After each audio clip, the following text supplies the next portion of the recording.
Muy buenas tardes, estimado auditorio. Nuevamente estamos aquí en nuestro programa en plural, como todos los jueves, aquí a las 4 de la tarde.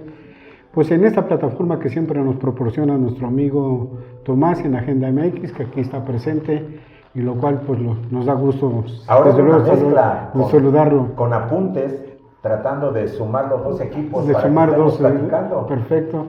Y pues Martín, muy buenas tardes. Mi buen Víctor Andrade, pues buenas tardes. Hola, y el auditorio que nos escucha, pues nos lee. Pues estamos aquí para intercambiar puntos de vista. Es un programa de carácter pues deliberativo. Y como estamos a fin de año, pues vamos a hacer un recuento pues de nuestra, pues de todo lo que ha pasado, de todos los acontecimientos. Algunos los hemos podido analizar, otros no. Pero pues fue un año muy movido, 2024, pues un año prácticamente electoral, la elección previa, la elección antes del día en que se dio, pues hubo toda una serie de acontecimientos, una serie de movimientos que se dieron, pues fue una elección pues que impactó a nuestra sociedad. Los resultados están ahí a la vista. Podríamos dar muchas explicaciones, hacer los balances necesarios. Creo que todavía no están terminados, pero fue uno de los tantos acontecimientos que estuvimos viviendo aquí. Desde luego, nosotros aquí hemos analizado el gobierno, pues también un acontecimiento importante pues fue la continuidad o el cambio de gobierno, en ese caso la salida de López Obrador y la llegada pues de Claudia Sheinbaum, pues una mujer que ganó la elección con una votación alta. Y bueno, pues eso también creo que puede ser un acontecimiento importante, o es un acontecimiento importante.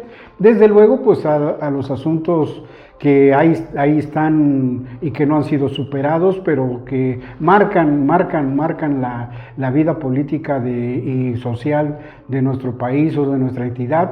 Pues es la cuestión, pues también el cambio de gobierno aquí en Veracruz, en este caso por la llegada de la gobernadora Rocío Nale, mujer zacatecana, adoptada veracruzana, pues gana la elección. Un gobernador que se va, que yo creo que es un acontecimiento importante, pero más bien con una felicitación, que qué bueno que se fue, ¿no? Porque qué bueno que salió, que ya se fue, porque, bueno, no lo decimos nosotros, sus mismos compañeros de partido, en este caso del coordinador de los diputados de Morena, pues dijo que su gobernador fue un lastre para Veracruz. Entonces no nada más celebramos nosotros, sino que también los que lo miramos negativamente, ¿no? Pero bueno, pues vamos a dar aquí una primera ronda de hacer este recuento, este balance de este año. Y bueno, Tomás, pues tú como nos has acompañado, pero atrás de la cámara, ayudándonos, auxiliándonos, prendiéndonos el espacio, pues bueno, ¿cómo viste este año? ¿O qué nos puedes contar, estimado Tomás? Oye, yo sí quiero decir que el único que está feliz es el buen Martín con el tricampeonato de la América. Bueno, aparte de que no... Un balance extraordinario. Para él es lo más importante. Sí, claro, ya todo lo demás que haya pasado mal en el año ya se le borró. Claro. A ver si se acuerdan de algunas cosas negativas, ¿no? Pero no, sin lugar a dudas es un año bastante complicado, complejo, retador en términos de la ciudadanía. Yo creo que quienes hemos participado en la vida pública de una u otra manera, desde el activismo, desde la política, desde la academia, pues nunca pensamos llegar a los niveles que llegamos en este año. La culminación en la restauración autoritaria de México se veía venir, pero este año ha sido de un aceleramiento brutal, en donde un presidente como López Obrador, que concentró el poder nuevamente en su persona, pues retó a toda la clase política tradicional mexicana, retó a la ciudadanía y compró muy buena parte de la ciudadanía, independientemente que, como bien decía Sonato, Claudia Sheinbaum ganó, haya sido como haya sido, ahí está. Diría el clásico. Exactamente, sin lugar a dudas un hito histórico el hecho que sea una mujer presidenta. Sin embargo, bueno, estamos viendo ahí algunos detalles que estaremos hablando más adelante.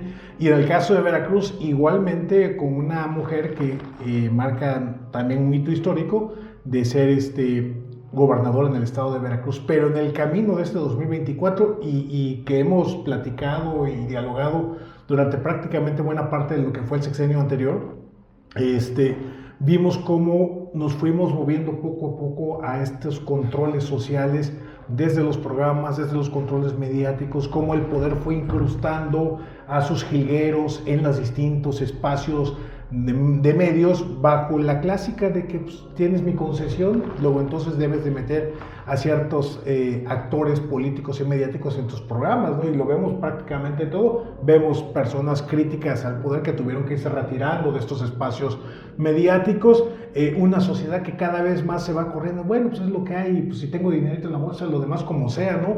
Al final del día, y creo que ese es un gran reto, plantear el tema de que la democracia no le ha significado a la gente en su vida cotidiana una mayor bienestar, y ante eso parece ser que la gente dijo, bueno, si la democracia no me da, que me dé el autoritarismo.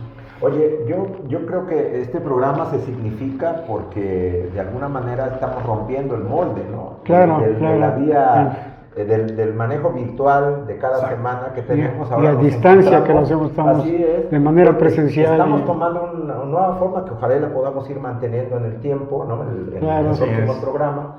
A mí fíjate que el 24 me significa particularmente una reflexión alrededor del cambio de régimen que se consolida en nuestro país, que no es una cuestión que viene de un día para otro, claro. Es un proceso de desmonte institucional, de modificación de reglas, de controles políticos, que tampoco es solamente en nuestro país, es el avance de una corriente global del populismo, ¿no? De visiones autocráticas. Tenemos allí el triunfo nuevamente de un personaje, en Estados Unidos, muy cuestionable, como es Donald Trump en los Estados Unidos, y que simple y sencillamente las distancias entre Donald Trump y Andrés Manuel López Obrador parecen ser muy cortas respecto de la forma, lo de los comportamientos, de cómo ven el control del andamiaje político de ambos países en sus dimensiones, como lo queramos establecer. Pero creo que allí el 24 se significa, en el caso particular de nuestro país, en un proceso ya de ruptura democrática, de instalación de un modelo autocrático, ¿no? De un desmonte institucional, de una travesía democrática de muchos años que fue cortada ya de golpe por alguien o por un grupo que presumíamos, aunque muchos lo veíamos ya con dificultades desde el 2018, de cómo se da el avance al 24, que presumíamos tendría que garantizar cosas distintas a las que ahora estamos mirando. Y creo que allí está este momento del 24, o estos momentos del 24, que vale la pena tener como referencia en un recuento fundamental. Ahora, si hablamos del cierre del gobierno de Andrés Manuel y la llegada de Claudia Sheinbaum, particularmente en hitos de nuestra vida cotidiana como la violencia, la inseguridad, el problema de la falta de una política ambiental frente al desbarajuste climático que tenemos global, pero que México, con una corriente se supone de gobierno de izquierda, que no lo es desde mi punto de vista, que tuviera que tener compromisos medioambientales, pues no lo están. Y ya no digamos la agenda puntual de las mujeres, de los niños, de los marginados, que simple y sencillamente son dejados de lado. No sé cómo lo ves. Víctor, ¿tú cómo ves este año que termina? Coincido con la primera parte que planteaba Martín, es decir, el 24 tiene la significación, en primer lugar, de que estamos sí ya en el umbral entonces de un cambio de régimen, que no es decir poca cosa, ¿no? Es una modificación trascendental de la vida política mexicana, de la configuración de nuestro país, y esto es fundamental. Tenemos un nuevo orden constitucional para el cual Morena no estaba legitimado para hacer los cambios tan radicales y trascendentales que han implicado la anulación de la división de poderes y prácticamente la ocupación de los tres poderes por una sola fuerza política, por una sola persona incluso.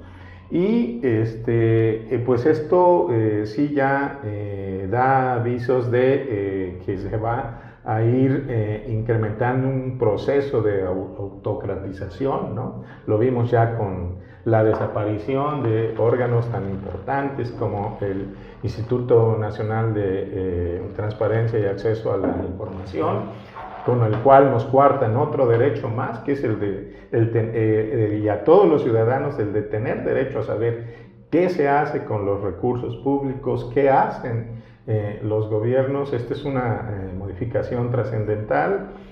Tenemos la otra, que es también el peso, la combinación cada vez más creciente, sobre todo en las instancias locales, en los gobiernos locales, de fuerzas políticas con el crimen organizado, y que están jugando también un factor de desestabilización, una crisis de gobernanza en diversos lugares a nivel local, de gobernanza y de gobernabilidad, que refleja los pactos que vino haciendo Morena con algunos grupos locales del crimen organizado, y eso también está contribuyendo a vulnerar la democracia.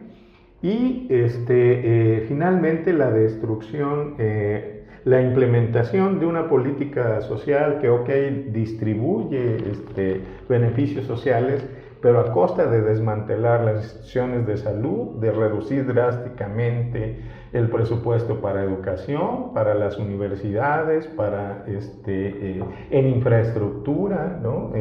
A nivel nacional hay un problema general con el mantenimiento de las vías de comunicación, de carreteras, que en Veracruz se agudizó, ¿no? Con la malísima gestión de Cuitláhuac García Jiménez, y algunos de estos saldos precisamente del vínculo que hay entre estos grupos delincuenciales y estructuras políticas son precisamente, por ejemplo, la detención que acaba de pasar hace unos días de policías, ¿no? Que bueno, están acusados de desapariciones y estaban incrustados en los mandos medios y personal de base de la policía, ¿no? O sea, eso nos da idea del nivel al que ha llegado esa conjunción entre estas fuerzas del crimen organizado y grupos políticos que Morena ha tolerado y ha promovido incluso, y es verdaderamente grave. Y por supuesto está el factor internacional con lo de Trump, que abordaremos más adelante. Pues Tomás, de alguna manera adelantabas algo. Yo creo que el balance que pudiéramos estar haciendo pues tanto de Claudia Sheinbaum como de Rocío Nale son parte de un mismo movimiento, pero hay que verlos de manera separada. Pero apuntabas un asunto ahí que yo creo que te conviene abordarlo. ¿Tú cómo viste el comportamiento de la sociedad civil, que de alguna manera participó políticamente, o una parte de la sociedad civil, no todo, participó políticamente, tomó una bandera, en este caso apoyó a Xochitl Gálvez, junto con una coalición de partidos políticos, no dio los resultados esperados, pero bueno, es una experiencia que creo que en 2024 sucedió, que conviene pasarla, aunado pues también el papel que jugaron los medios de comunicación. Creo que apuntabas algo, aparte de que vamos a entrar un poco al poco tiempo que ha hecho el ejercicio de gobierno, tanto federal como estatal, que hay claros oscuros ahí que no nos tienen, pero que también pues todo apunta que se inaugura, como bien apunta Víctor, pues un nuevo régimen político que pues es un proceso que se estaría instalando en nuestro país en poco tiempo, porque de alguna manera los cambios constitucionales los han hecho muy rápido, muy a prisa, que apenas estamos asimilando o asentando en verdad en qué consisten esos cambios. Pero bueno, te dejo para que nos puedas abonar sobre estos asuntos. Oye, yo sí creo que la sociedad civil ahí estuvo presente, sí jugó, sí participó, sí se manifestó, sí se movilizó. Le quedó a deber la oposición político-partidista, esa que definitivamente no sabemos cuáles fueron sus motivos para aprovecharse y desmovilizarse. Y lo digo esto en comparación o en perspectiva con Venezuela, ¿sí? En donde 25 años después, en Venezuela la sociedad se dio cuenta de la tragedia que estaba viviendo con el régimen iniciado por Chávez, hoy continuado por Maduro, y que al final del día dijeron, lo que tenemos que hacer es ir a las elecciones, tener todas las pruebas necesarias, las actas, y con esa han estado circulando por el mundo, distintos países, mostrando esas actas. Bueno, aquí lo básico, lo que sabemos desde 1988, como ponerlo como el gran ejemplo en nuestro país en términos históricos, que las actas son fundamentales para ir a debatir y a reprobar un fraude electoral. La oposición no cubrió, la oposición político-partidista no cubrió todas las casillas. Y ese hecho genera mucha desconfianza a estos partidos de oposición porque la sociedad ahí estaba. Los vimos moverse, participamos incluso en esas movilizaciones y había una reserva ciudadana ahí como para haber cubierto las casillas, no una, sino 2 o hasta 3 veces. ¿Qué pasó? No lo hicieron, no les importó, o lo negociaron, o simplemente pensaron que vamos a hacer un lado de la sociedad, que la sociedad vote y nosotros nos repartimos nuestros cotos de poder. En ese sentido, la Marea Rosa ahí estuvo, el Frente Cívico Nacional ahí estuvo, no les dieron chance de participar en las estrategias electorales, decían sí, pero a la mera hora les cerraban la puerta, y entonces ahí es donde dice uno, sí, un proyecto de regresión autoritaria, de cambio de régimen, como estaban señalando Martín y Víctor, sí, por un lado, pero por el otro dice uno, esta oposición no nos sirve.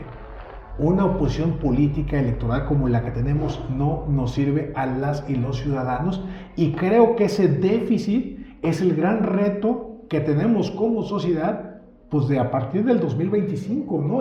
Creo que el caso específico de Veracruz, que tenemos elecciones municipales, yo no sé qué tanto tiempo vaya a dar para medianamente resolver ese tema, pero bueno, hay proyectos de partidos políticos de oposición hacia adelante rumbo al 2027, vamos a ver si eso se concreta o no, pero lo cierto es de que la oposición le falló a la gente. Oye, Tomás, un poco siguiendo el cauce del planteamiento que hace Donato, fíjate que a mí me parece que es claro que hubo un vacío grandísimo por parte de los organismos partidarios, o sea, claro, ellos quedaron a deber profundamente, replicaron las mismas mañas, las artimañas, dejaron de lado a las referencias ciudadanas, etcétera. Pero también a mí me parece que idealizar a la sociedad civil es un tanto peligrosón, para utilizar una palabra coloquial. Hay un sector de la sociedad que sí votó genuinamente en función de los bolsillos, como decía, sí, avalando, sin dejar, o más bien dejando de lado los peligros que se significaban desde el punto de vista político, el cambio de régimen, las condiciones de la salud, de la educación, de la seguridad, todos elementos que conforman un fracaso en términos reales del ejercicio de los gobiernos que emanan del oficialismo en este momento, y que pues la sociedad, un sector de la sociedad muy amplio ni siquiera salió a votar, 40 de cada 100 no salieron a votar. O sea, creo que hay que ir también mostrando una crítica a lo que se supone es la idealización de la sociedad civil. Creo que hay que jugar también con mucho realismo al respecto. Ahora, lo que miramos en Veracruz es de verdad una tragedia. Si hablamos de lo nacional como grandes pendientes, elementos que ya hemos comentado, creo que los 4, Veracruz, un gobierno absolutamente caquistocrático, de los peores, que se regodearon en la ignorancia, que se regodearon en la incompetencia. El hándicap que le dejan a la gobernadora Nale es brutal por todo lo que dejaron de hacer en Veracruz. No hablamos solamente de las carreteras, sino hablamos de los demás elementos de la administración pública. Un gobernador impresentable que le alzaron la mano más de una vez con un gobernador honesto, y que ahora, en cuanto llegaron los nuevos, simple y sencillamente han dado muestras en un conflicto que no solamente es estatal, también es nacional, y que yo creo que vale la pena comentarlo, pero que muestra cómo está de descompuesta esta clase política que dijo que no iba a mentir, que no iba a traicionar y que no iba a robar. Bueno, efectivamente creo que toda esta trilogía de elementos pseudomorales no tienen ataduras en el ejercicio cotidiano de los gobiernos de este grupo político, que ya es un grupo hegemónico, que se siente capaz de mostrar sin ninguna vergüenza sus conflictos internos en función no de la competencia en el ejercicio público, de la representación política en el caso de los diputados o senadores o los diputados locales, sino simplemente lo hacen, sus diferencias las dejan al frente de la mesa, las muestran sin ningún rubor por pesos y centavos, por poder, por quién maneja mejor o no las cosas, por ese control. Y creo que allí está ya germinando muy probablemente las posibilidades de un conflicto interno que tenga dimensiones mayores, no sé en qué tiempo, si es que no hay un manotazo fuerte del gran timonel de Macuspana, ¿no?, que pueda entrarle al quite para controlar algo que ya en un rollo tribal se está dando al interior del grupo hegemónico. Víctor, Sí, pues un poco, Víctor, ahí el asunto que nos pudieras abundar, yo creo que siguiendo la dinámica que estamos, pero durante el sexenio y durante el último año, sobre todo el 2024, el discurso de López Obrador, las mañaneras, pues ya no es lo mismo que las mañaneras de que pero dejaron no me refiero en la cuestión meramente del discurso por el discurso, era una forma de ejercer el poder, era una forma de ejercer el gobierno, era una forma de eso, que creó pues toda una situación en el ambiente político de crispación. Pero bueno, yo te sugiero que nos pudieras abundar un poquito sobre eso y desde luego abundando con lo que dice. Un poco quería yo comentar respecto de la sociedad civil.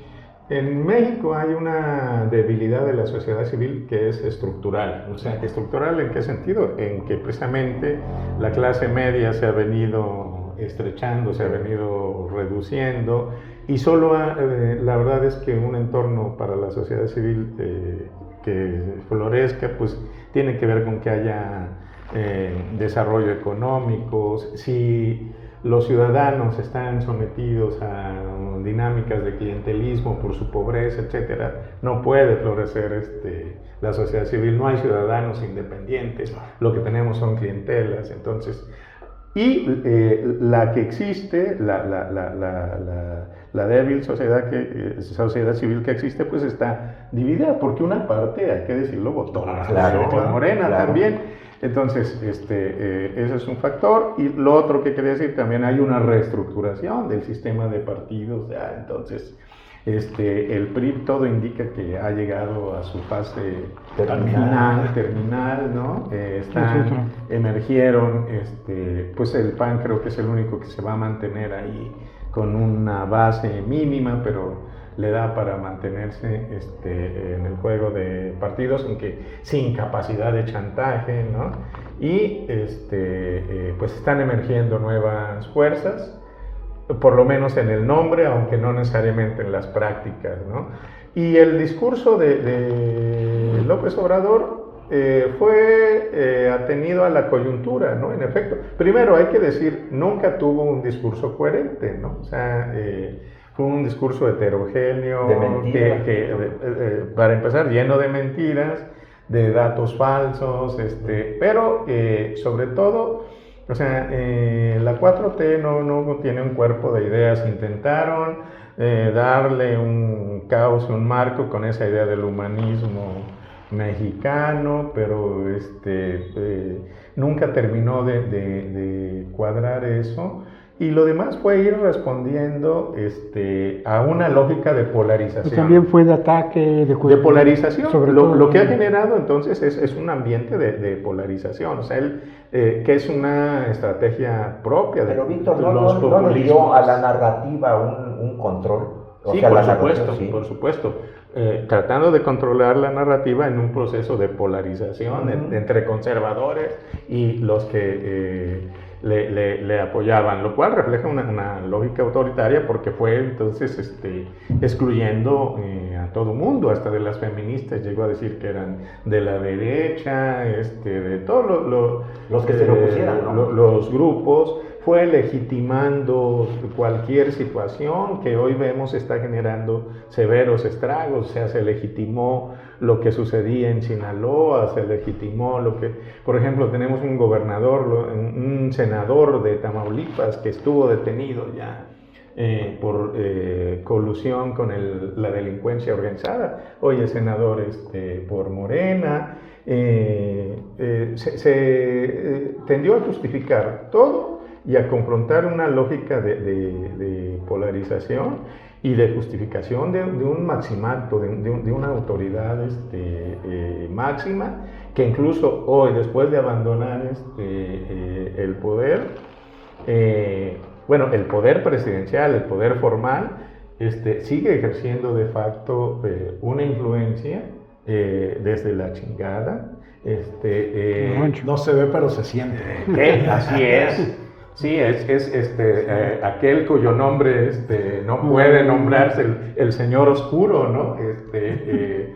Del cual no se puede hablar, pero Voldemort. El Voldemort o el... Pero pesa. Se escuchan sus pasos, ¿no? El de la Guerra de las Estrellas, ¿cómo se llama? El emperador, o Darth Vader. El emperador, ¿no? El Señor Oscuro, entonces desde allí dirige en muchos sentidos los hilos de la política, y es una diarquía lo que hoy tenemos. Hay un poder formal que no puede ejercer del todo, ese es el cuestionamiento que se le está haciendo. Pero, ¿tú crees que no pueda o no quiere? No puede, creo yo, en muchos sentidos. No puede controlar a Dan Augusto, no puede controlar a Monreal. Y esos conflictos se le suben, intentan hacer mediaciones, y este proceso es interesante, va a seguir porque ahora las tensiones, los conflictos van a estar al interior de Morena y se van a estar señalando, van a estar ventilando constantemente la ropa sucia, que no es poca, ¿no? Y a falta del INAI van a empezar a filtrar expedientes seguramente a los medios. Así es, porque pues bueno, ellos se conocen sus secretitos, los fondos sucios que manejan, son bien conocidos, y bueno, así es como se ve. Es justo lo que pasaba antes con el PRI, ¿no? Que cuando alguien que aspiraba a la gubernatura sacaba el expediente de su rival y lo filtraba por ahí, la prensa, claro. Va a ser la misma dinámica, ¿no? Bueno, ya las adelantaron un poco, pero vale la pena retomarlo. Yo les propongo aquí en la mesa pues un recuento de los partidos políticos precisamente. En este caso PRI, PAN, PRD perdió su registro, Movimiento Ciudadano tuvo una votación pues aceptable y tiene una fracción parlamentaria. Pero bueno, pues hay un partido como el PRD que tuvo una trayectoria importante en nuestro país, influyó en muchos acontecimientos, y lo vemos que pasó a menos y pues prácticamente perdió su registro. Pero bueno, sí conviene darle un repaso. Un poco han sido suaves, creo. Se habla de una crisis de partidos políticos que parece que no está fácil que la remonten tan fácilmente, y que, bueno, sería conveniente hacer ahí un breve recuento sobre este asunto. ¿O cómo la ves, Tomás? Sí, digo, lamentable de entrada la pérdida del registro del PRD, pero ellos cavaron su propia tumba justamente por su falta de dinamismo, de propuesta, de acción política, por su falta de democracia, transparencia, por su falta de acercamiento con la ciudadanía. Creo que el PRD... Y de liderazgo, por supuesto, ¿no? Una mafia del poder interno en el PRD hizo que terminaran autodestruyéndose. Creo que fue el partido que más perdió la gran posibilidad de la dinámica social de la marea rosa, porque ahí era como para que hubiera cobijado y hubiera dado la apertura a toda la ciudadanía que quería participar a la cobertura, por ejemplo, de la elección. de entrada. Pero bueno, ya no están, lamentable, pero bueno, a ese hueco de la izquierda, centro-izquierda o socialdemocracia en algún momento tendrá que recubrirse. El PRI está muerto, pero todavía no lo saben, ¿no? Es como un zombie político, ahí está. Yo no sé en el caso específico de Jalapa, el edificio, en qué momento lo vayan a rematar, ¿no? Pues museo, puede ser museo. El museo de la corrupción, algo así puede ser. Pero sí, el PRI con un control central por parte de Alito Moreno, vertical, ya en abierto, se ha reelegido contrario a su lema que era sufragio efectivo, no reelección.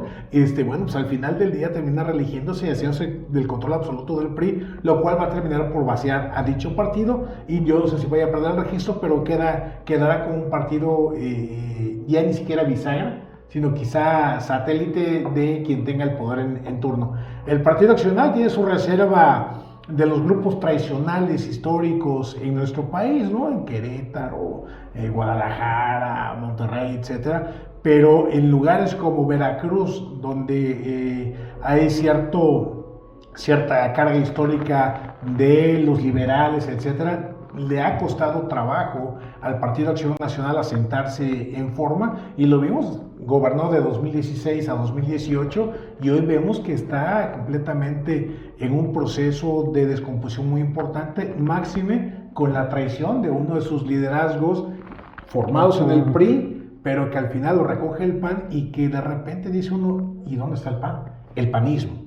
No la gente del PRI que se pasó al panismo. ¿Te refieres al caso Yunes? Así es, a los Yunes del Estero. Un acontecimiento que hay que registrar. Un acontecimiento de impacto nacional surgido desde Veracruz, ¿no? Con sendas amenazas a través de los expedientes, ¿no? Aquí están sus expedientes: cárcel o voto constitucional a favor de la reforma al Poder Judicial. Entonces, creo que es importante ver que los partidos políticos de oposición, como bien remarcabas, Donato, en franca crisis, no se le ve por dónde. Ojalá y nos den alguna sorpresa interesante. Movimiento Ciudadano, bueno, vamos a ver qué tanto pueden durar, sobre todo ante el declive de salud de su dueño, Dante Delgado Ranauro, veracruzano, ¿no? Que ya lo vemos bastante maltratado en términos físicos. Vamos a ver si en algún momento logran consolidar algo de manera institucional, y si es que el grupo Guadalajara, el grupo Jalisco, no termina por salirse del Movimiento Ciudadano, o simplemente decir, esto es mi coto de MC, que es prácticamente el 50% del Movimiento Ciudadano en el país, y bueno, eso va a ser interesante, y en el camino, pues observar que otras fuerzas pueden intentar irse creando, irse formando, tanto la de Xóchitl Gálvez con la Marea Rosa, como la del Frente Cívico Nacional. Vamos a ver qué hay. Incluso sé que hay otra corriente por ahí que anda también pensando convertirse en partido político, pero lo cierto es de que hay una posibilidad de surgimiento de nuevos partidos, pero todo esto que se vaya a hacer, tanto los que están como los que pueden llegar, no va a tener un gran impacto en el 2027, eventualmente tendría que acumular fuerza para el 2030. Oye, los partidos tradicionales, como les dicen, desde el oficialismo incluso, están desfondados, ¿no? Claro. Sus pies son absolutamente, ya ni siquiera de barro, yo no sé dónde están sostenidos. Pero lo que sí queda claro que más allá de esta crítica que podamos obviamente merecidamente dar sobre los organismos partidarios, actualmente con registro al menos, recibieron más del 40% de los votos, hay que tenerlo claro. La gente buscó un refugio allí para decirle al oficialismo gobernante desde la administración de Andrés Manuel López Obrador que hay un rechazo al modelo que estaban implementando, y que en el 24 agresivamente han impuesto de manera brutal en esto que ya llamamos un cambio de régimen. Bueno, a lo que quiero llegar es que veo pocas posibilidades que los varones ya no partidos que representen intereses generales o sociales o causas, sino verdaderas maquinarias electorales simplemente, que en eso... Muy maltrechas, por cierto. Muy maltrechas, pero al final de cuentas maquinarias electorales se alejaron completamente de la demanda social, de la representación política, dejaron un vacío que también hay que asumirlo. Organizaciones que podrían haber dado la cara al respecto de las demandas sociales tampoco estuvieron, y muchas de ellas se pasaron al oficialismo porque les convino simple y sencillamente, y abandonaron las causas. Creo que la posibilidad de refrescar el referente político partidario tendrá que tener, por principio de cuentas, nuevas fuerzas con mucha imaginación y sustentadas principalmente en la reivindicación de causas que se fueron abandonando en el proceso de generar o de convertir simple y sencillamente a las organizaciones políticas como meras plataformas de obtención de votos y no de representación de intereses de la sociedad. Simple y sencillamente llegaron a empobrecer el debate político, a dejar de lado la representación, y creo que en este sentido muy merecido el desprecio que se tiene con estos organismos políticos, y ya no solamente digo a los de la oposición actualmente. Morena, que no es movimiento, no es de regeneración, si es nacional, está también echado en el mismo saco de las crisis de los partidos políticos.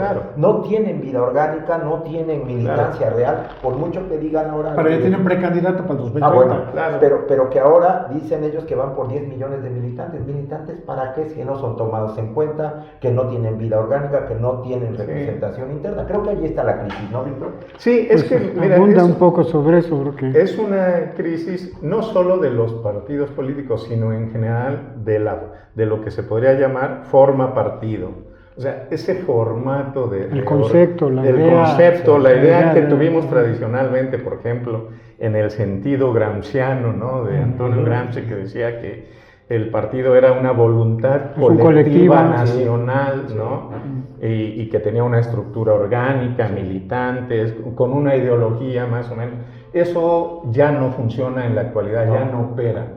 Sí, hoy lo que tenemos son redes políticas pragmáticas que piensan en plazos muy inmediatos, y que se mueven según la coyuntura. Entonces, eso se debe a los cambios sociales, primero porque ya no tenemos el antiguo esquema de clases que estaban así perfectamente delimitadas, burgueses y proletarios, etcétera, los obreros en las fábricas. Ese esquema ya no, nunca funcionó del todo, y menos acá en América Latina, pero aún más se encuentra, ya se ha reestructurado.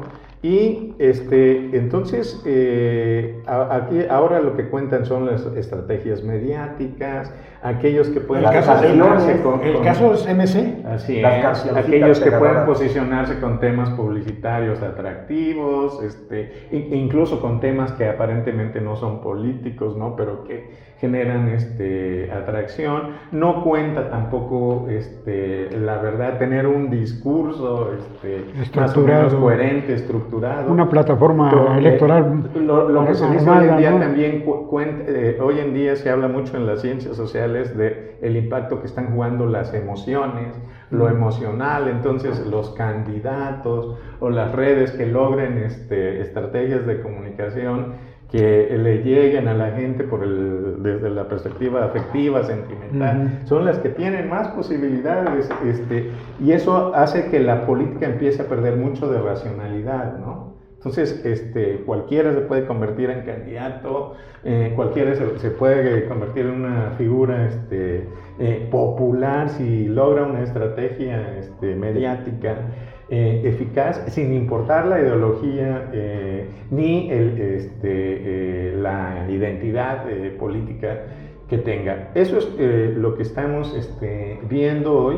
Y quien quiera hacer política de oposición, en efecto, le sucede también. Morena es eso. Morena lo que es un aparato propagandístico en torno a un líder que es vertical, o sea, la opinión de la gente, de los ciudadanos, que tengan espacios de deliberación, de reunión y toma de decisiones, nunca existió eso. Que además, recordemos el caso de Juanito, no es Juanito, es el movimiento el que va a ganar. Así es. O sea, es eso. Entonces, eso es algo, y hay mucho además ahí del ADN priista, porque si bien el partido como partido PRI entró en crisis y todo, su ADN, sin embargo, está replicado, penetró en muchos sentidos en el PAN, como lo vemos en el caso de quienes se escindieron recientemente, y Morena pues lo trae un ADN priista. Pues nada, veamos cómo se conforma la Dirección Nacional de Morena, es de familias. Así o sea, es, la señora Luján. Familias, así es. Y el hijo, ¿no? Que no es, por casualidad no es secretario general, es secretario de organización. Y es el segundo. El segundo labor. Bueno, un poco pasando a otro, porque si no, no nos daría tiempo, pero que sí conviene meterlo en la mesa, es el asunto del Poder Judicial, ¿no? El Poder Judicial, su reforma, el cambio que se dio, la reforma constitucional, sabemos todas las implicaciones que tiene sobre eso, se ha escrito mucho sobre este asunto, y pues en el futuro inmediato tendremos un impacto sobre pero a ver, ¿qué nos puedes decir, buen Tomás? Pues obviamente la justicia en México tiene grandes pendientes, ¿no? Sin embargo, estos grandes pendientes no estaban concentrados esencialmente en la Suprema Corte de Justicia de la Nación, que es donde surge este proceso de venganza para la reforma del Poder Judicial. Hay que partir del hecho que vienen desde las policías, las fiscalías, antes procuradurías, los poderes locales del Poder Judicial, que cuando pasaban a la escena nacional eventualmente les enmendaban la plana, ¿no? Entonces, por supuesto que fue en esta lógica de la propaganda que ya han estado comentando y de las vendetas a partir de estos elementos mafiosos del partido de Morena, esencialmente López Obrador, pues viene la desaparición como lo conocíamos del Poder Judicial, sobre todo el nacional, que es el que va a tener un mayor impacto, ¿no? Cuando empezamos a tener un Poder Judicial más o menos interesante, atractivo, con una serie de resoluciones contrarias al Poder Ejecutivo, dándole sus coscorrones al Poder Legislativo cuando aprobaban leyes que no correspondían al marco constitucional. El caso de Veracruz en las 2 legislaturas pasadas fue muy contundente, ¿no? Los zapes que le dieron a el entonces líder del Congreso veracruzano desde el Poder Judicial de la Federación. Bueno, pues ahí vamos a encontrar que de repente se va a conformar un Poder Judicial eminentemente morenizado. O sea, lo vimos en la gran movilización en el acarreo de abogados, ¿no? Haz de cuenta que convocaron a los abogados que andaban de taxistas, de taqueros, y les dijeron: inscríbanse, si estás titulado, inscríbete, no importa. Y bueno, estamos viendo cómo primero pasaron de 2, 3 mil, 4 mil personas solicitando a 20 mil, más de 20 mil, y de repente ya a la hora del rasuramiento rasuraron a más de 11 mil, 12 mil personas. Entonces, vamos a ver un Poder Judicial controlado desde el Poder Ejecutivo, en una disputa del Poder Legislativo con Adán Augusto y Ricardo Monreal, que van a tener también sus cotos dentro de las representaciones jurisdiccionales, y no sé si también del narco. Oye, Tomás, tú hablas de venganza con respecto al Poder Judicial de la Federación, ¿no? Y particularmente la Suprema Corte. Fíjate que a veces efectivamente le molestó muchísimo al presidente López Obrador la oposición, de alguna manera, que era perfectamente justificada en el marco del seguimiento legal, constitucional. Pero yo creo, y es mi apuesta, que más que venganza era un plan estratégico de captura, de subordinación del poder que les faltaba. Porque al final de cuentas, si hablamos de cambio de régimen y hablamos de la centralidad y de la posibilidad de un régimen autocrático, es porque ya lo tenía diseñado, venía ya como una línea de acción política. Ya tenía el Poder Ejecutivo, los organismos autónomos, no es casual que los está desapareciendo, ya logró la mayoría. El INE está perfectamente capturado, el Tribunal Electoral está perfectamente capturado, validándole todo, y en el caso de la Suprema Corte era simple y sencillamente dar unos pasos hacia adelante con una narrativa poderosa. Porque si revisáramos las encuestas del 2018-19 respecto de cómo consideraba la sociedad mexicana a la Suprema Corte o al INAI o al INE, los estándares de reconocimiento social a esas áreas, al Poder Judicial, era muy alto. No, en el caso del Poder Judicial no. No, sí tenía 70 y tantos %, digo, 70%. Ahorita lo revisas y tiene 45, 40. Pero hace 6 años el Poder Judicial tenía 70, yo recuerdo 60. El INE ahorita tiene 35, 40, no sé cuánto tenga, y tenía hace 6 años el INE 65. eran inmediatamente después en su momento, del propio presidente Andrés Manuel y de la iglesia, de las universidades, no eran tampoco, el ejército, las Fuerzas Armadas, no eran tampoco tan distantes. Entonces, la narrativa fue muy poderosa, les endilgó toda una serie de machaconamente, endilgarles la responsabilidad de todos los males de la corrupción en el país, de verdad, y el dominio de esa narrativa nos llevó como tal, porque hay que mirarlo, no escondió nada. El presidente López Obrador el 5 de febrero dijo, este es el plan C, vámonos para adelante, vótenlo porque yo voy tras de eso. Pero nada más hay que recordar que no le dieron espacio a Saldívar para que se mantuviera 2 años más. Sí, claro. Entonces yo creo que a partir de ahí, o sea, no estaba tan en los planes, ¿eh? No, pero es que era la captura, era el control. No, sí, pero no en este nivel que estamos viendo. La idea de captura la tenían clara desde un principio. Claro. Lo que no tenían, creo que es los medios. Y se les ocurrió no solo de la elección de los ministros, sino de todos los jueces, todos los cuadros del Poder Judicial, magistrados, ministros, jueces. Pero a ver, no sé si por ejemplo, las estadísticas que revisaste tenían que ver con la institución, porque en general los jueces en México, o sea, cuando tú preguntas sobre los jueces, también la absoluta mayoría piensan que son corruptos. Sí. Y además con mucha razón. No hablo de la Suprema porque, Corte. O sea, hay que decirlo, sí, hay mucha corrupción en el Poder Judicial.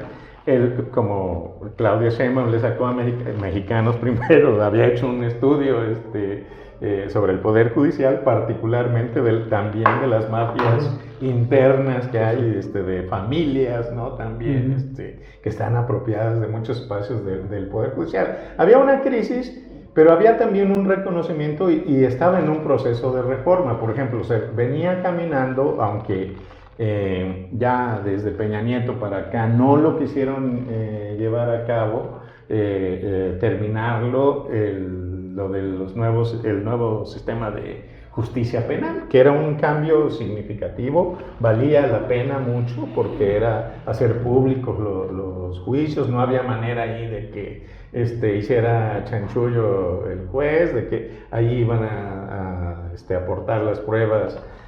Sujetos los testigos estaban sujetos al escrutinio público, y había una relación cara a cara ya entre juez y quien estaba imputado, ¿no? Eso pues se dejó al traste, y con esta elección ahora de los jueces pues va a terminar de cancelarse esa reforma que era positiva. Entonces, por supuesto que con la elección, pues esto viene a empeorar. Hay una desinstitucionalización, o sea, lo que este gobierno ha traído en todos los ámbitos de la administración y de los poderes es una desinstitucionalización, de tal manera que tenemos la paradoja, como se dice, que tenemos un gobierno fuerte por la figura de un presidente que concentra muchas decisiones en su poder, pero un Estado débil que no va a tener instituciones funcionales, capaces, que brinden los servicios que requiere la población, en el caso de la administración de justicia, de las instituciones de salud, de educación, porque los está debilitando tanto en lo económico como, porque aparte le aprobaron una reducción del presupuesto del Poder Judicial. Cuando yo he hecho estudios, o sea, comparado, México tiene uno de los presupuestos más bajos del mundo también, dedicado a la justicia. Tenemos un número de jueces muy reducido por el tamaño de la población. O sea, entonces es una desinstitucionalización a través de la concentración de recursos en el presidente y un vaciamiento económico de las instituciones, pero también de poder, de distribución del poder. Ahora todo lo concentra la figura presidencial o quien está atrás de ella, y aparte los vacía económicamente, porque van sobre todo los fideicomisos, como lo vimos con el Infonavit, ¿no? Ahora hay un fondo grande de recursos en el Infonavit, pues venga, 2 billones. 2 billones de pesos, o sea, Todos los recursos los quieren manejar de ellos a discreción, sin que tengan contrapesos, vigilancia, hay un empobrecimiento institucional, fiscalización. Así es, una debilidad del Estado. Tenemos ya de por sí, México no es un Estado muy fuerte, es un Estado débil, se está debilitando todavía más, pero vamos a tener un gobierno fuerte, eso sí, en la figura del presidente y quien le acompaña desde atrás, ¿no? Un poco para ir cerrando el asunto, pues una cuestión breve también, pero que creo que vale la pena que abordemos, son la cuestión de los medios de comunicación escritos y los columnistas, ¿no? Es una parte de la propaganda del régimen, en este caso de la Presidencia de la República, pero pues también hay otros medios y otros columnistas que hay, hasta ahorita sí pueden servir un poco de contrapeso, que yo creo que sí es conveniente señalar que ojalá no se reduzcan se vayan a reducir estos espacios, que de por sí ya estamos en una situación pues bastante complicada con la libertad de expresión. Pues estos espacios de alguna manera vienen a ser ciertas ínsulas o ciertos lugares en donde la opinión crítica existe. Pero bueno, vale la pena decir cómo ves a los periódicos nacionales, cómo ves a los columnistas, cómo se ve aquí Veracruz, ¿qué nos podrías decir ahí, Tomás? No, pues los medios tradicionales o los medios de comunicación que tengan una relación con el gobierno, ya sea vía convenios o vía concesiones, pues están entrapados al más puro estilo del viejo y poderosísimo PRI, ¿no? Porque si bien ahora no tienen controlado el papel como era con la empresa Pipsa, ¿no? Con los periódicos, sí es con los convenios, ¿no? Y si las concesiones, sí. Pero el caso de los convenios, por ejemplo, la jornada que estaba prácticamente quebrada, revivió con López Obrador. A Gutiérrez Vivó, por ejemplo, están diciendo que hay que darle una indemnización porque Gutiérrez Vivó en su momento se la jugó con López Obrador. Claro. ¿Sí? Y así sucesivamente, y estamos viendo cómo están incrustando periodistas, comentócratas, etcétera, etcétera, en los distintos espacios mediáticos. Aunque nos quisieron vender la salida de Ciro Gómez Leiva, por ejemplo, de de México, de Milenio, y que se fue a España y lo demás, es parte justamente de ese asedio a la crítica y a los medios, a los periodistas, me refiero a aquellos que tratan informativamente las notas, ¿no? Las mesas de discusión que tenía Ciro Gómez Leiva ya tuvieron que desaparecer ante los arrebatos, por ejemplo, de un Epigmenio Ibarra, grosero, ofensivo, etcétera, etcétera, que a partir de él, tuvieron que quitar completamente la mesa de discusiones que tenía con Epigmenio, que tenía con Saldívar, que tenía con Germán Martínez, etcétera. Y así estamos viendo en distintos casos, ¿no? En el caso específico de La Hora de Opinar de Leo Zuckerman, también tuvieron que hacer cambios de comentaristas, quitando al sector crítico, ¿no? Y así lo estamos viendo, los medios impresos, que ya son los mucho menos, ¿no? Pero que tienen en las redes presencia importante. Se ha, por ejemplo, visualizado que un López Dóriga, que había sido muy crítico, de repente se ha ido corriendo, ha ido suavizando sus posturas, que se ve tanto en sus comentarios en Twitter, sus comentarios en el noticiero y las notas periodísticas en su portal lopezoriga.com. Entonces estamos viendo ahí una recomposición importante en términos de sobrevivencia de los medios de comunicación. Es que el problema está que estamos en el top de 5 países que más violentamente trata a sus periodistas, ¿no? Yo no creo que es el segundo o el tercero con mayor número de asesinatos. O sea, realmente es muy grave la situación, no solamente en el afán político, que lo es, sino también en la convivencia en un entramado social, económico, de mucha presión por la delincuencia organizada. O sea, ojo con eso, porque también no lo podemos dejar de lado. Hay una serie de vivencias, yo creo, de los medios, de los periodistas, de los comentaristas, de mucho riesgo, más en la provincia incluso. Oye, además el caso de Noé Zabaleta, que fue confundido en la fila allí en Guadalajara. Y hay quienes dicen que lo confundieron con el otro periodista veracruzano, hay que hace trabajo sobre el crimen organizado, Ricardo Ravelo. Hay quienes dicen que lo condenan. Exactamente. No, la situación es que hay un asedio, no solamente desde el punto de vista político, sino mucho más, que creo que ponen en entredicho las posibilidades de gozar, y lo digo no necesariamente porque la hayamos tenido a plenitud, pero sí de gozar de una libertad de expresión completa, porque así como con el Poder Judicial en los medios, ya se está fabricando la idea de periodistas o comentaristas militantes como de jueces militantes. Así ya del proyecto, ya se traslada a otro ámbito de la construcción. Como decía el Tigre Azcárraga, soy el primer priista de la nación. Soldado, el primer soldado de la ruta. Así es. Soldado lo estamos teniendo ahora.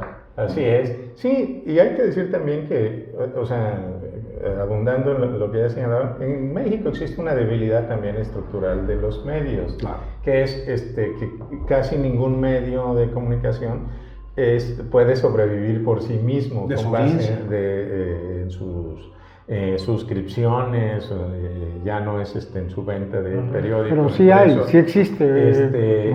Hay 2, 3 ejemplos de esto. Sí, pero también son los pocos espacios que en todo caso se puede dar cierto lujo, porque el resto dependen enteramente, casi en general la prensa en México, en la publicidad del gobierno, dependen de la publicidad gubernamental. Entonces es natural que va amarrando criterios los medios, así es, van condicionando quiénes pueden formar parte de su equipo editorial, quienes no. Entonces eso es fundamental, y de ahí que vemos los cambios en Televisa, ¿no? Por ejemplo, sacar a Camín, otros Jorge Castañeda, otros comentócratas, que también hay que decir, también de repente en algún momento se generó como una casta también de los mantras.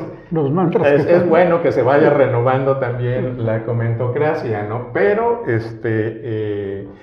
sí, digamos, hay criterios de exclusión en función de si son críticos, tienen una opinión crítica independiente o no al actual gobierno, y yo creo que eso también lamentablemente se va a venir acentuando. Eso pasa incluso también con la academia, o sea, de repente pues también vemos que los académicos se vuelven muy cautos a la hora de emitir sus juicios, sus opiniones, la orientación de sus investigaciones, porque eso puede traer como consecuencia que reduzcan el presupuesto a las universidades, ¿no? O sea, entonces hay toda esa problemática que muy probablemente, por lo que se ve, se va a agudizar en los próximos años. El que no está conmigo está contra mí. Sí. Y esto va a significarte pesares. El burócrata que se opone, el que comenta todo tipo de exclusión, y llegan a cosas mayores que instalan algo. Perdón, Donato, yo creo que ya no estamos estamos cerrando. El miedo. Sí, miedo, así es. O sea, ya en muchos sectores hay un clima de miedo. Eso es Bueno, pues hemos llegado al Qué final. Pena terminar con eso, ¿no? Al final de nuestro programa, bueno, era una parte que teníamos que tocar, pero son asuntos que seguiremos analizando el próximo año. Pues vamos a cerrar nuestro programa, estimados. Apuntes y en plural juntos. Apuntes y juntos. Y bueno, pues vamos a nuestro auditorio que nos ve, nos sigue, pues desearle pues que pase bien estas fiestas decembrinas, y sobre todo pues que el próximo año, 2025, pues tengan un excelente año. Pues no nos queda más que despedirnos, decirles buenas tardes, estimado Tomás. No, pues agradecerles a ustedes que son colaboradores en Agenda MX. Gracias a la audiencia que nos ha estado acompañando, a quienes nos ven en vivo o a quienes nos ven de manera diferida. Seguiremos en esta ruta de análisis crítico desde Agenda MX todo el 2025. Muchas gracias. Muchas gracias, felicidades a todos. Bueno, pues hasta luego y nos vemos en el 2025.